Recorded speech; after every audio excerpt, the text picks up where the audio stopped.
Welcome to the deep dive. We love to unpack the most interesting parts of research papers, articles, really anything that's piqued our interest. And hopefully help connect the dots for you to see the bigger picture. Today we're diving into the world of LLMs. Large language models. Yeah, those. We're looking at this paper called Ensembling Large Language Models with Process Reward Guided Research for Better Complex Reasoning. Quite a mouthful, Yeah, it is. but fascinating stuff. Oh, absolutely. Now, you've probably heard of LLMs like GPT-4 and the amazing things they can do, especially with like complex reasoning. Right, but what's really cool about this research is that it focuses on these open source LLMs, the ones that anyone can just grab and use. Anyone can modify too. Exactly. And the paper's all about this neat technique that can really boost the performance of these open source LLMs, even on some pretty tough tasks. So we're talking about taking these open source LLMs, which are already pretty promising. They are. They're just not quite at the level of like the big commercial LLMs when it comes to complex reasoning tasks. So this paper is looking at a new way to kind of combine the strengths of a bunch of different LLMs, like putting together a team of experts. And they call it LEMCTS. It stands for Language Model Ensemble with Monte Carlo Research. LEMCTS. Huh. Sounds a little intimidating. It does, doesn't it? Can we break that down a bit? What's actually going on here? Totally. Let's say you're trying to solve like a really hard math problem. Okay. Every step you take to solve it, that's like a move in a game. And LEMCTS uses this idea of a tree search, kind of like what they use in Test AI, to explore different paths to find the solution. So it's like LEMCTS is trying out different combinations of moves, using different LLMs to make those moves, and then seeing which path gets the built outcome. You got it. And here's the thing. It's not just blindly combining the outputs from these LLMs. There's got to be something more to it. Definitely. It uses something called a process reward model. No. And what this does is it evaluates how good each step is, kind of guiding that search towards the best and most accurate solution. So it's almost like having a coach watching the team and evaluating their performance step by step, making sure they're on track to win the game. That's a great analogy. And they got some really impressive results, especially on challenging math problems. Yeah, the paper mentioned some seriously tough data sets, stuff from the GRE and GMAT. Right. They used a few. GSMAK, math, and even MQA. That one's got GRE and GMAT level questions. Wow. And did LEMCTS actually do better on those data sets? Significantly. On the math data set, it was 3.6% better. And on MQA, a whole 4.3% improvement. That's huge. Even a tiny improvement in this field is a big deal. Absolutely. And what makes LEMCTS so good is that it's not just correcting errors at the very end, it can actually correct at each step along the way. So it's like that coach we talked about doesn't just give feedback at the end of the game. They're making adjustments and giving feedback during the game, too. Exactly. And there's another trick up its sleeve. Optimistic backpropagation. Okay. You're going to have to explain that one. It's like this. LEMCTS doesn't just combine anything from any LLM. It focuses on using the best moves, the ones from the strongest LLMs, Yeah. and ignores the bad moves. So LEMCTS is like a really smart manager, right? Picks out the best people on the team and uses their strengths and tries to avoid using the weaker team members. Precisely. It's combining the best of what each LLM can do in a really smart way. This is all sounding incredibly promising, but I have to ask, is there like a downside, a catch to all this? Well, there's a trade-off. It can be pretty resource-intensive, especially if the problem is relatively simple. Like using a sledgehammer to crack a walnut. Kinda, yeah. Yeah. But the researchers have some suggestions for adjusting something called the UCT constant, depending on how hard the task is. UCT constant, what in the world is that? I think of it like a control dial. It basically controls how much LEMCTS explores different paths versus how much it just uses the paths that look really promising. So like if it's a really complex problem, you'd want to turn that UCT dial up. Give the algorithm more freedom to explore all the options. Yeah. A higher UCT constant means more exploration, which is good when you need to consider a lot of possibilities. But if the problem's pretty straightforward, you probably want to dial it down a bit. Help LEMCTS focus on the paths that seem like they'll work. Exactly. And this actually brings up a really important point. Even with the best search strategy, how well LEMCTS does still depends on which LLMs you pick for your ensemble in the first place. It's like having a great coach and a perfect game plan. You still need talented players on the field. You said it. And that's another interesting part of this research, figuring out how to pick the right LLMs for your ensemble. Yeah, that's a great question. I'm guessing it's more than just picking a few at random. It definitely is. The paper talks about using synthetic data to kind of test out the strengths and weaknesses of different LLMs before you even start the ensembling process. Like holding tryouts to see which players excel at which positions. Exactly. It's all about putting together the best team for that specific task. Okay, so we've spent some time on what LEMCTS is and kind of how it works, but what I'm really interested in is how impactful could this thing be? Right. So we know that LEMCTS can seriously improve how well these open source LLMs do, especially on those complex reasoning tasks. But let's bring this back down to earth a bit. How does this affect, you and me? Yeah, the paper focused mostly on math problems, but it seems like there are a lot more potential uses for this tech. Definitely. Think about it. Researchers, developers, really anyone with internet could have access to AI that can solve all sorts of complex problems in different fields. Like, it's almost like having a team of experts at your fingertips, ready to help you solve challenges in science, medicine, maybe even law. Exactly. Any field where you need to carefully analyze stuff, think things through step by step, and be able to pull information from a ton of different sources.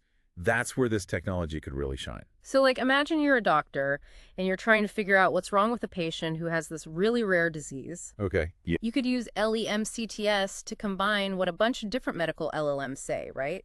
Each of those LLMs could be trained on tons of medical research papers, each one specializing in a different area of medicine. Yeah. It'd be like having a whole panel of expert doctors, each giving their own opinion and sharing their knowledge. And that process reward model, that'd be like the moderator, making sure everyone's focused on the most important information. So you're not just trusting one single LLM, you're getting input from a bunch of them, each with their own strengths and ways of looking at things. Right. LEMCTS helps you sort through all the complexities of figuring out a diagnosis because it's leveraging the smarts of all these specialized LLMs. I was also thinking about like engineering. They're always having to solve these complicated design problems. Could LEMCTS be useful there too? Absolutely. Yeah. Imagine you're an engineer trying to design a new bridge. You could use LEMCTS to put together a bunch of different LLMs that each specialize in something different, like one for the structure, one for materials, even one that understands traffic patterns. So not only is the bridge strong and safe, but it's also designed to handle traffic well and uses the best materials for the job, all while staying within budget, hopefully. Precisely. LEMCTS lets you think about a bunch of different things all at the same time and helps you find a solution that meets all the requirements. This all sounds really incredible, but I gotta ask, how do we know that these process reward models, the ones that are basically guiding the whole search process, how do we know those are any good? What if they're flawed? That's a really important point. Yeah, if the process reward model is messed up, the whole thing falls apart. In the research paper, they used a model called Math Shepherd. It's pretty good for, mathematical reasoning tasks. But for other stuff, like are there good process reward models for medical diagnosis or for engineering?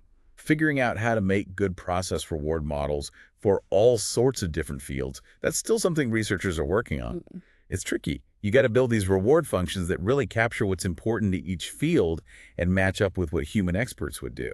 So even though LEMCTS has tons of potential, whether it works well in a certain field really depends on whether there's a reliable process reward model specifically for that field. Exactly. And that's actually a super interesting challenge for researchers to tackle. Imagine a future where we have this whole library of process reward models, each one built for a specific field. That would unlock LEMCTS for all kinds of problem solving. That would be amazing. AI could help experts from all these different areas make better decisions and solve tough problems. Yeah. And as we get better at building these process reward models, who knows what we can do with LEMCTS. Okay, so we've covered what LEMCTS is, why it's so cool, but I want to get into the nitty-gritty here. How does it actually work? The paper talked about some practical stuff, like that UCT constant thing we mentioned earlier. Oh, yeah, the UCT constant.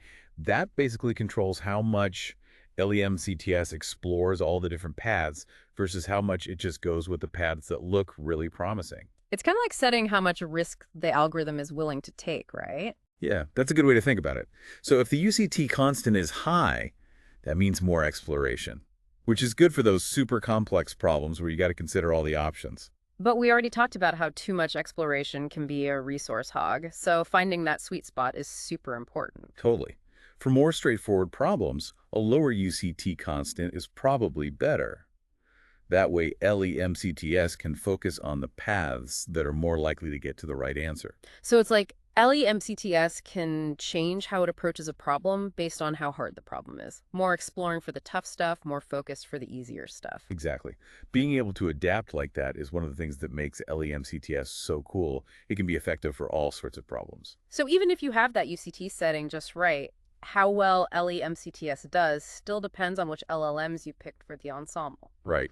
At the end of the day, you're only going to be as good as the LLMs you're using. That's why picking the right ones for the job is so important. And that's where those techniques for testing LLMs with synthetic data come in handy.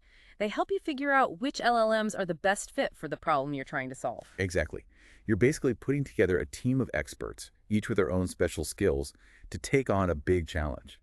This whole LEMCTS thing feels like it could change everything about how we use AI to solve complex problems, especially for people who don't have access to those massive, extensive AI systems. It's a huge step towards making these powerful AI tools available to everyone. Individuals and organizations could finally tackle problems that used to be impossible for them.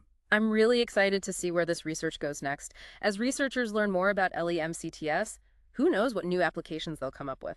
It's definitely an area with tons of potential. And as we dig deeper into how LEMCTS works, we might even figure out how to make AI even smarter. That brings up a really interesting question. What if we could use LEMCTS not just to solve problems, but to actually teach AI how to solve problems better on its own? Whoa. Now that's a thought-provoking idea. Let's unpack that a bit more. So we've been talking about LEMCTS and how it can solve these complex problems by combining different LLMs. Right, using that tree search with the process reward model guiding it. Yeah. But what if we could use LEMCTS to go beyond just getting answers? What if we could use it to teach AI how to solve problems better, like all on its own? That's interesting. You're talking about using LEMCTS as a way to train individual LLMs, right? Exactly. Think about it. You could use LEMCTS to create a massive data set of step-by-step solutions. Solutions to all kinds of complex problems in a specific field. Okay. Then you could take that data set and use it to train a brand new LLM. One that's learned from all the LLMs in the ensemble, plus that guidance from the process reward model. Exactly. It's Yeah. like having an apprentice learning from a whole group of master craftsmen. They pick up all the techniques and insights from the best. And over time, that apprentice could become a master themselves, maybe even better than the experts they learned from. Exactly. So LEMCTS isn't just a static tool, It could be this dynamic engine for making AI better and better at solving problems. Yeah. It creates this cool feedback loop. The ensemble helps train a stronger LLM, and then you could add that new LLM back into the ensemble, making it even better. So it's like AI is constantly learning and evolving, getting better at handling these complex problems in all sorts of fields. Like evolution happening right in front of us. The AI solutions that are best at solving problems, they're the ones that survive and thrive. And it really shows how important collaboration is in AI. By bringing together the smarts of all these LLMs, we can get to a whole new level of problem solving that just wouldn't be possible with one LLM alone. It's true. It's pretty mind-blowing to think about the potential of this research, not just for finding answers to specific problems, but for changing how we think about developing AI and solving problems in general. It's a big shift. It's like we're moving away from thinking of AI as a bunch of separate tools and starting to see it as this dynamic ecosystem. An ecosystem where collaboration and continuous learning are the keys to making progress. And it really highlights how important it is to design those process reward models carefully. They're basically the teachers, the guides for this whole learning process. Absolutely. They make sure that the AI is picking up the right things and getting better at solving problems in a way that makes sense for humans and helps us achieve our goals. So anyone out there who's struggling with a tough problem, whether it's in science, medicine, engineering, whatever, this research gives us a glimpse of a future where AI can be a powerful ally in finding solutions. A future where AI isn't just about finding the answer. It's about understanding how to solve problems and always getting better at it. It's a future that's definitely worth exploring. We encourage you to dig deeper into this whole LEMCTS thing and think about how it could revolutionize your own approach to problem solving. And remember, the real power of AI isn't just in one brilliant mind. It's in the combined wisdom of the whole ensemble. We hope you enjoyed this deep dive into the amazing world of LEMCTS. We'll be back with more exciting topics to explore soon. But until then, keep learning, keep asking questions, and keep pushing the boundaries of what's possible with AI. And never stop being curious.